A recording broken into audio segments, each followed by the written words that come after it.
Olá pessoal, eu me chamo Osmar e eu vou resolver com vocês essa questão da AP2 de 2015-2, uma questão de mecânica, foi a primeira questão dessa avaliação. É uma questão clássica de plano inclinado, então eu vou ler com vocês aqui agora. Uma caixa de 2.000 kg está sendo rebocada para cima em um plano inclinado por meio de um cabo rígido amarrado na traseira de um caminhão guincho com uma aceleração de módulo A igual a 0,1 metros por segundo ao quadrado, paralela ao plano inclinado.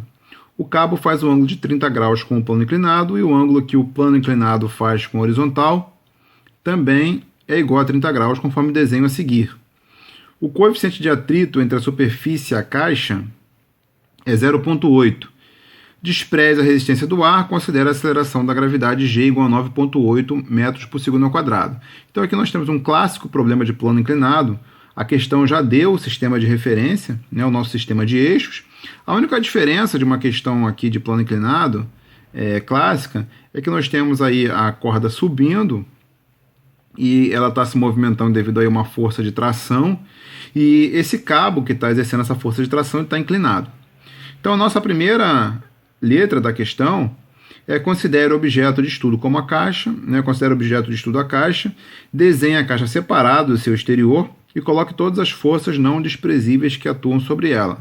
A questão já deu aí para a gente, que é para desprezar a resistência do ar, e o coeficiente de atrito, a princípio, não foi informado se é o coeficiente de atrito estático ou cinético. Contudo, como a caixa está em movimento, isso já foi informado na questão, então aí se depreende, que esse coeficiente de atrito será o cinético.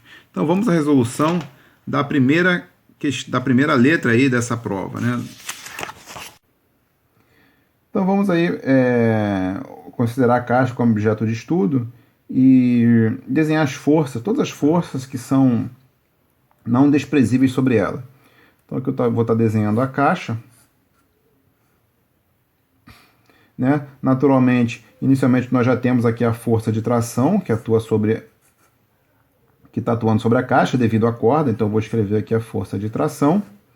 Nós temos a força peso que está atuando sobre a caixa também. Lembra que a força peso ela sempre existe na vertical. É só a gente lembrar aí do fio de prumo. Outra força que atua sobre a caixa é a força de atrito, Como a caixa está subindo o plano inclinado, então essa força de atrito, ela é contrária ao movimento. Então ela atua nesse sentido aqui, Nossa força de atrito, queremos chamar de Φ. E finalmente aí a força normal, ou seja, essa caixa ela estaria tentando penetrar aí essa superfície do plano, Como ela não consegue, o plano, na verdade, está empurrando essa caixa para cima de forma que ela não consegue penetrar a superfície. Então, finalmente, nós teríamos a força normal. Então, essas forças são todas as forças que estão atuando, todas as forças não desprezíveis que estão atuando na caixa. A gente ainda pode complementar aqui, dizer que essa força de atrito, ela faz um ângulo, que eu vou chamar aqui de um ângulo de 30 graus, que eu vou chamar de alfa, tá?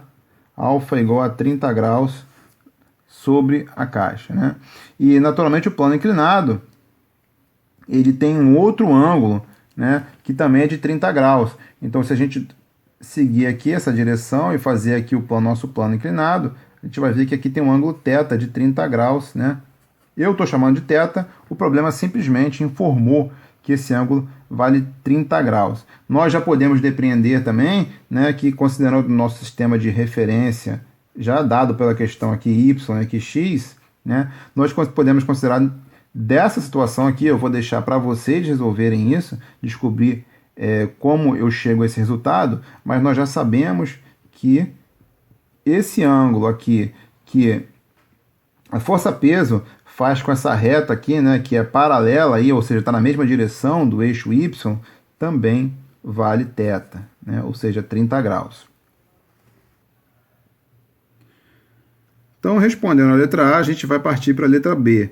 A letra B, ela pergunta onde estão aplicadas todas as reações às forças que atuam na caixa.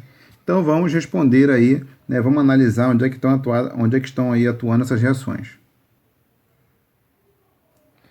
Então, nós temos aí 4 forças que atuam na caixa. Então, finalmente, nós teremos 4 reações, tá? Lembrando aí que o para-ação e reação sempre está atuando em corpos diferentes, tá? Então, a gente, muitas das vezes ouvimos falar, né, que a força normal é uma reação ao peso. Isso é incorreto, né? Incorreto porque elas estão, a força normal e a força peso estão atuando aí no mesmo corpo, então nunca vai ser o para-ação e reação, tá? Então as reações dessas forças vão estar atuando em outros corpos. Então inicialmente vamos aí ver onde é que está a reação da força peso. Ora, a força peso é nada mais do que uma força, né, exercida pela Terra que está puxando a caixa. Então, se a Terra puxa a caixa puxa a Terra. Então, se a gente tiver aqui desenhar o nosso planeta Terra, nós teremos essa força de reação aí, né? A gente pode considerar que ela está aí no centro da Terra. Eu vou chamar ela, né, como um vetor menos P. A outra força que a gente tem, né, é a força normal. Ou seja, o que é a força normal? É uma força que a superfície do plano inclinado está exercendo sobre a caixa para que ela não penetre a superfície. Então, se a força normal é uma força que o plano inclinado exerce sobre a caixa, então, como reação, nós temos uma força que a caixa exerce sobre o plano inclinado. Então, a gente tem aqui o nosso plano inclinado, ó. Nosso plano inclinado, e nós temos aí uma reação a essa força normal atuando sobre ele, que eu vou denominar como menos N. Da mesma forma, nós temos aí uma força que está... O plano inclinado, ele está exercendo na caixa de forma aí a impedir o movimento dela. Então, se o plano inclinado está exercendo uma força na caixa para impedir o movimento dela, né, que seria essa força de atrito, então a caixa, né, também está exercendo, né, de uma forma contrária essa força sobre o plano. Então nós temos aqui, ó, a reação, né, no plano inclinado dessa força de atrito. Então nós já temos aí 3 forças, faltam finalmente essa última força, que é a questão da tração.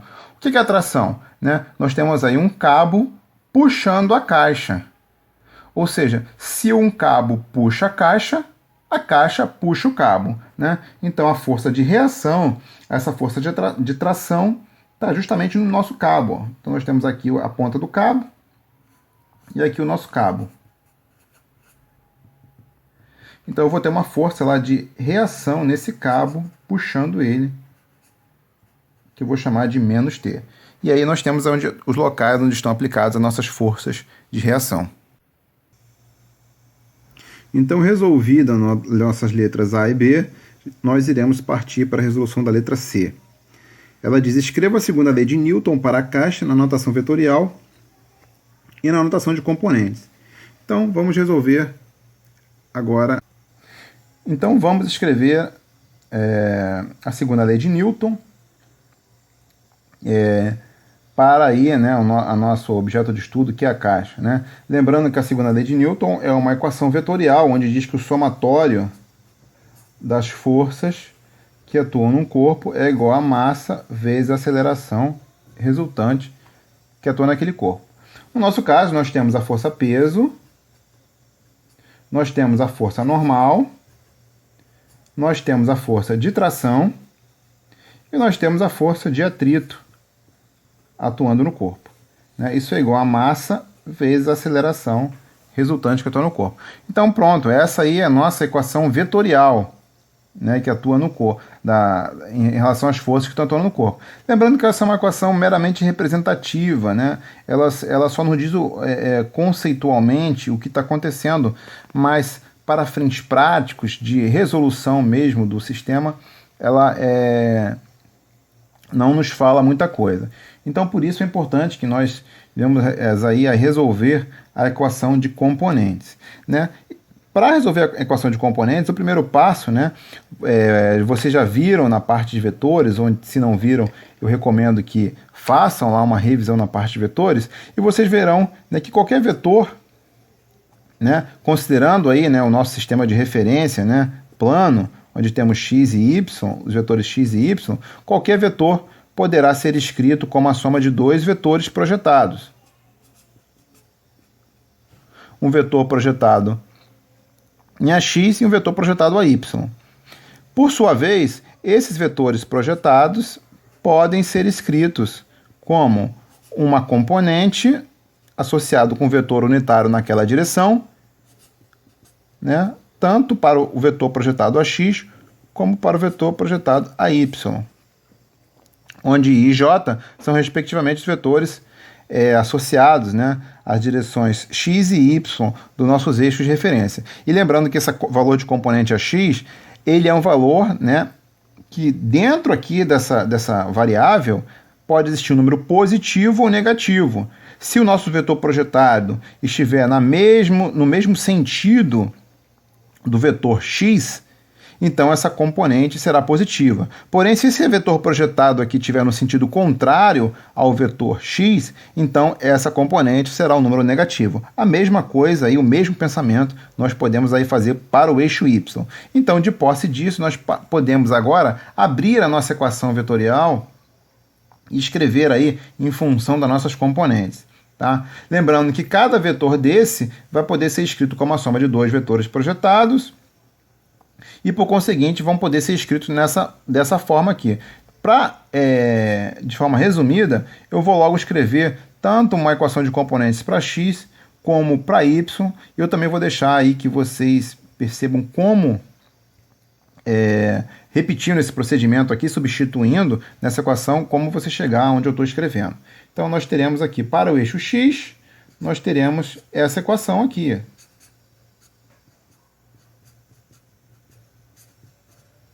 Que é a nossa equação de componentes.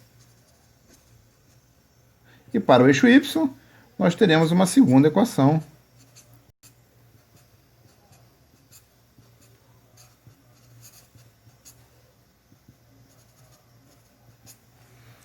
Uma segunda equação de componentes, né? Observe que essa equação ela também é um tanto quanto representativa, pois a gente não tem aí algo escrito ainda em função do que a gente quer, né? Que é os dados do problema. E a gente sabe também que esses valores, conforme eu havia falado, esses valores que estão dentro dessas componentes, eles poderão ser valores positivos ou valores negativos. Então, o objetivo, próximo passo agora, é a gente abrir essa equação. Né? Se a gente voltar aqui à folha que a gente tinha, né, resolvido, aqui apresentado as nossas forças, nós veremos aqui em especial aqui que a força peso, ela vai poder ser escrita dessa forma aqui, ó. Eu tenho aqui a força peso, então eu vou poder abrir ela, na verdade, ó. Lembrando que isso aqui é feito pela regra do paralelogramo, então eu vou poder escrever isso aqui como a soma de dois vetores projetados. Um vetor projetado PY e um vetor projetado PX. Tá? E aí, a partir do momento que eu escrevo isso, em tese eu poderia tirar essa força aqui, porque eu já substituí ela pela soma dessas duas aqui.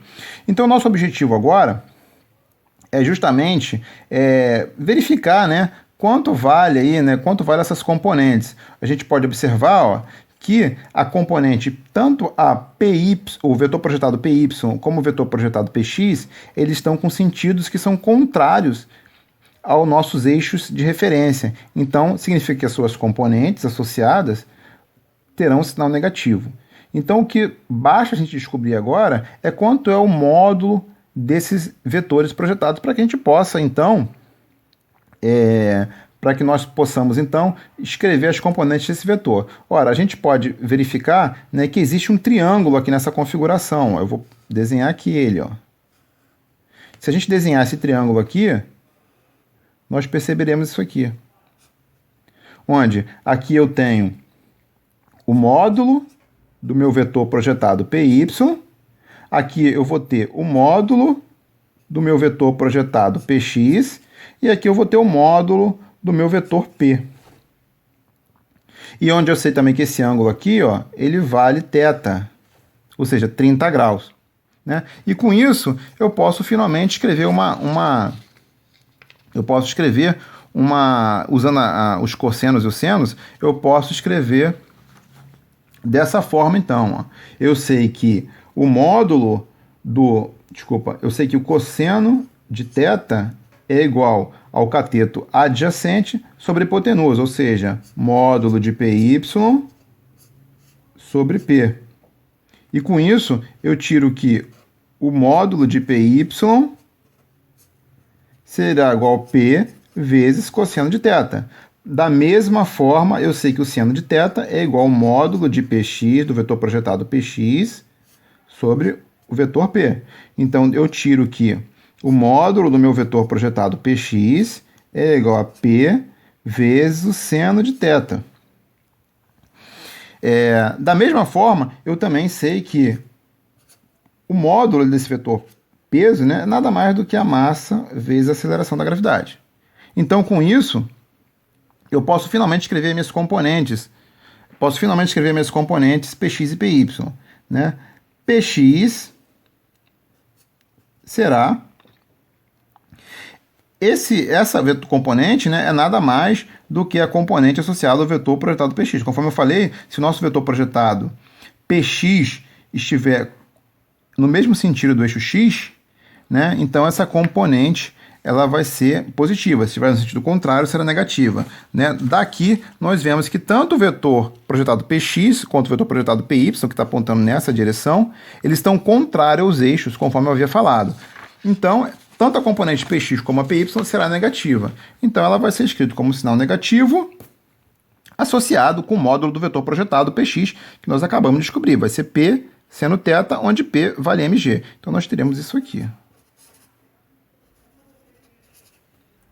Né? Seguindo o mesmo raciocínio para a componente Py, nós teremos isso aqui.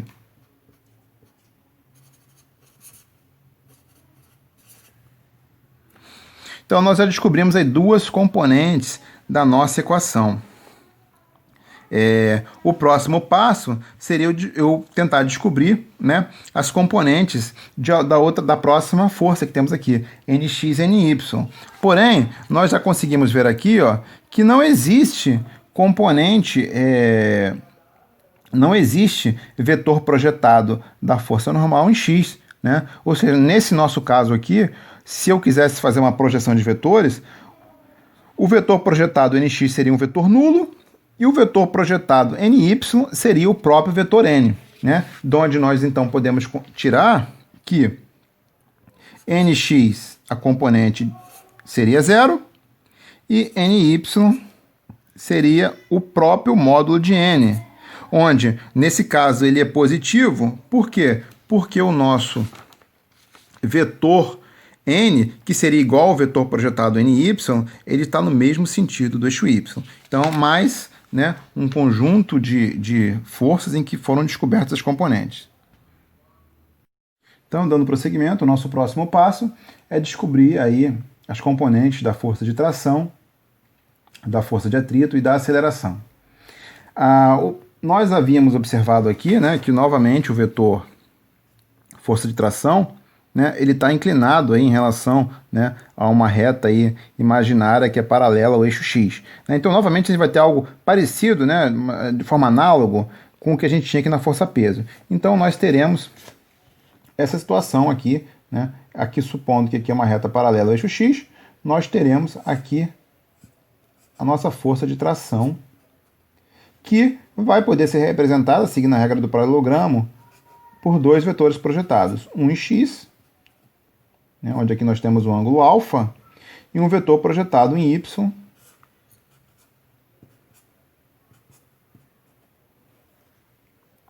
onde, a partir do momento que nós escrevemos os dois, nós poderíamos, a princípio, tirar esse vetor aqui. Né? Mas, da mesma forma, nós podemos ver que existe um triângulo aqui, ó, onde eu, reescrevendo ele aqui ao lado, eu vou ter algo assim.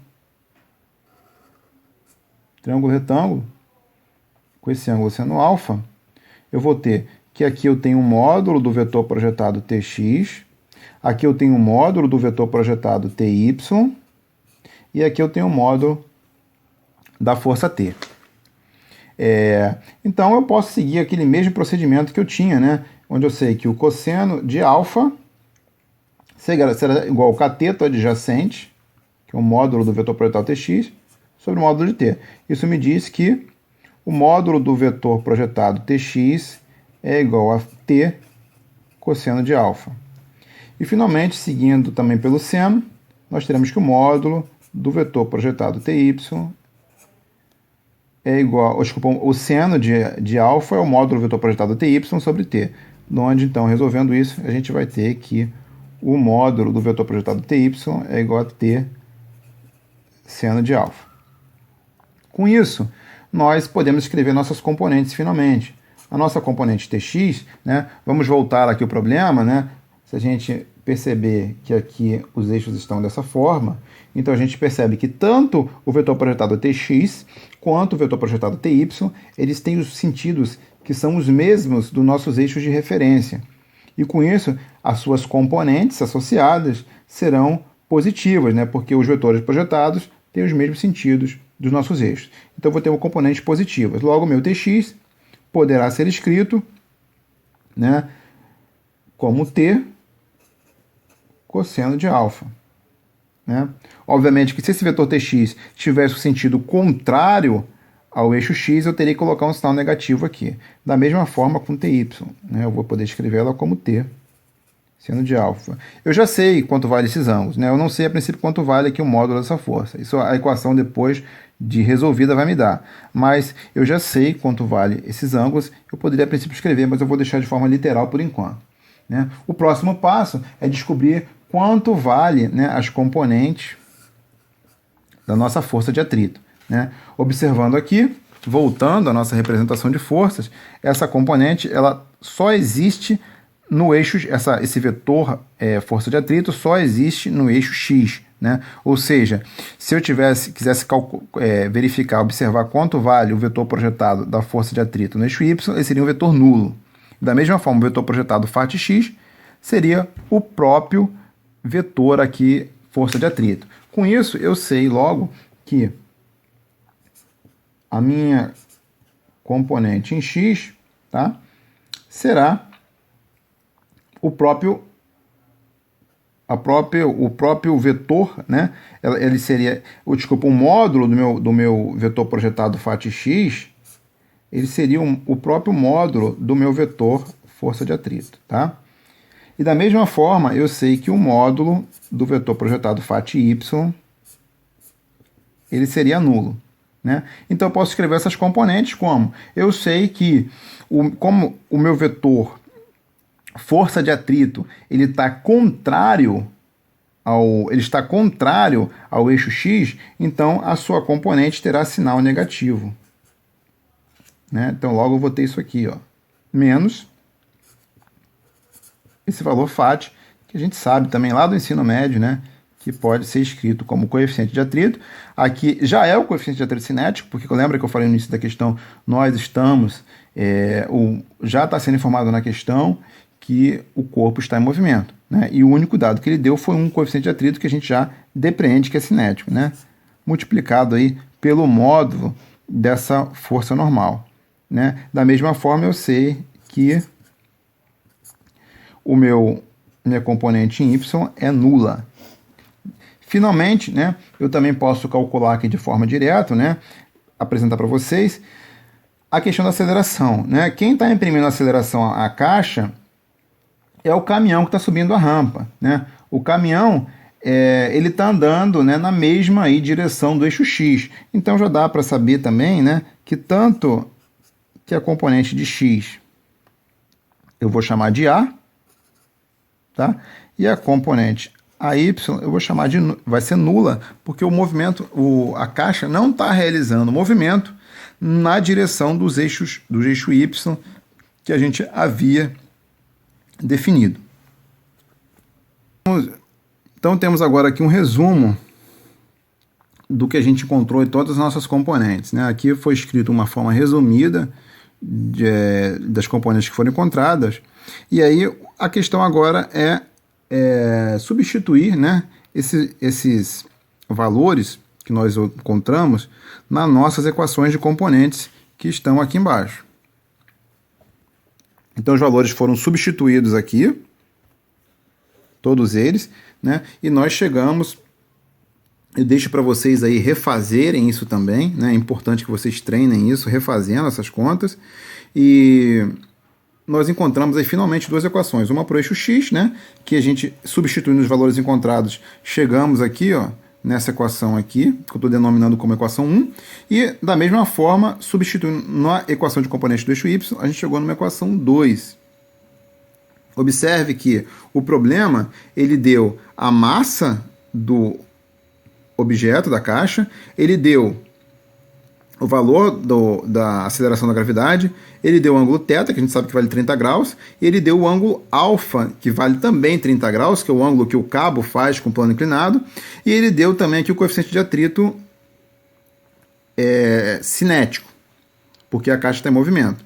Então, nós temos como incógnita dessa equação o valor do módulo da força de tração e o módulo da força normal.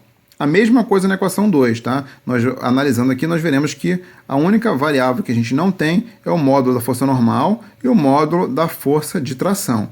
Então, nós temos duas equações e duas incógnitas. Então, agora aí é só a parte mais matemática.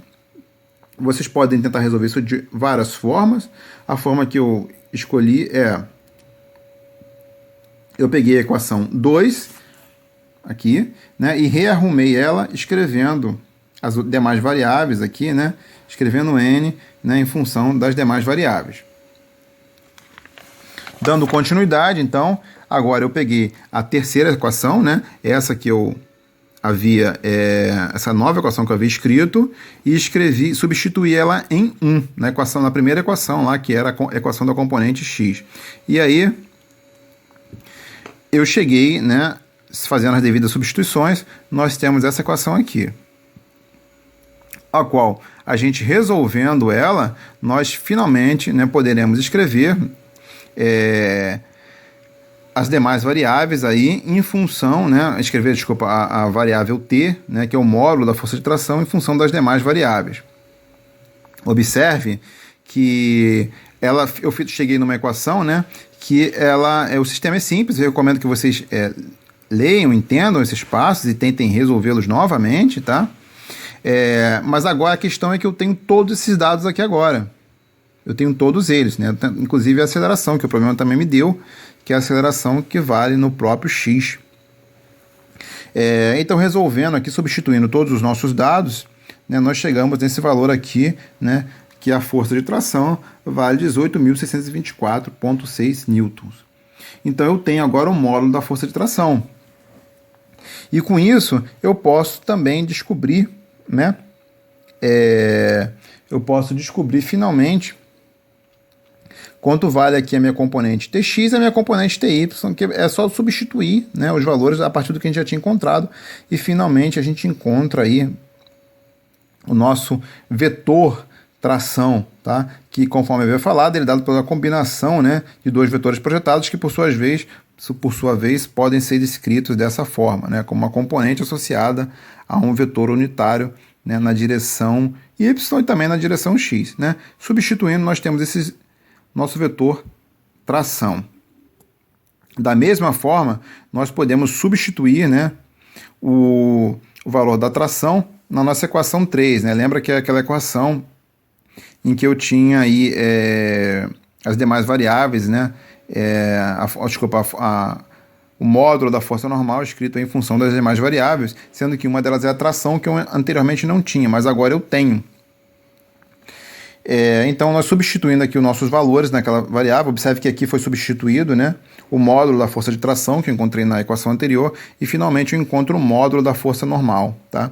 Observe que com isso eu posso estar encontrando, né, substituindo nas minhas componentes, eu posso estar encontrando as minhas componentes da força normal.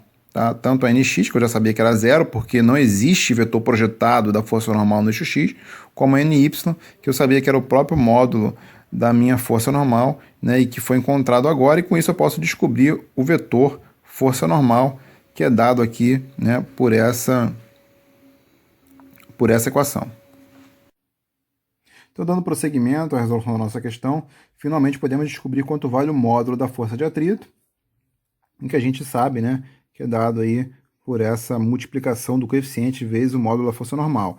Nós já sabíamos dos dois, havíamos descoberto agora, finalmente, o módulo da força normal, e encontramos aqui o valor, tá, do módulo da força de atrito. A partir desse valor, nós podemos então descobrir quanto vale cada componente, que nós também já tínhamos visto anteriormente, né, que são dadas por essas duas equações, sendo que, uma equação só, né, no caso a segunda é nula, e consequentemente nós temos esse resultado aqui, né, para a componente x da força de atrito. A partir do momento que nós temos as duas componentes da força de atrito, nós podemos então descobrir o vetor força de atrito, que será escrito então dessa forma. E finalmente, dessa forma aqui. A última componente, a última força, né, o último vetor força que restaria para nós encontrarmos seria o vetor força-peso, né, onde nós sabíamos também que as componentes dele eram escritas dessa forma aqui, ó. Já tínhamos visto isso aí, né, anteriormente, né, durante a resolução da questão. Substituindo os valores que apresentamos aqui, né, chegamos a esses dois valores e com isso finalmente conseguimos descobrir aí quanto vale aqui, né, o módulo, desculpa, o módulo não, o vetor força-peso, né, dado dessa forma, que a gente já viu extensamente até esse momento aqui, né, substituindo os valores encontrados das componentes, chegamos aqui ao nosso vetor força-peso, que finalmente responde, né, a letra C, né, que eu resolvi até seguir direto aí, resolvendo a questão, desculpa, a letra D da nossa resolução da questão, que está aqui, ó. Calcule todas as forças que atuam sobre a caixa, expresse cada uma dessas forças na notação vetorial, né? Então, nós descobrimos aí cada uma dessas forças a partir dos seus componentes, né? E, finalmente, escrevemos aí cada uma dessas forças na notação vetorial.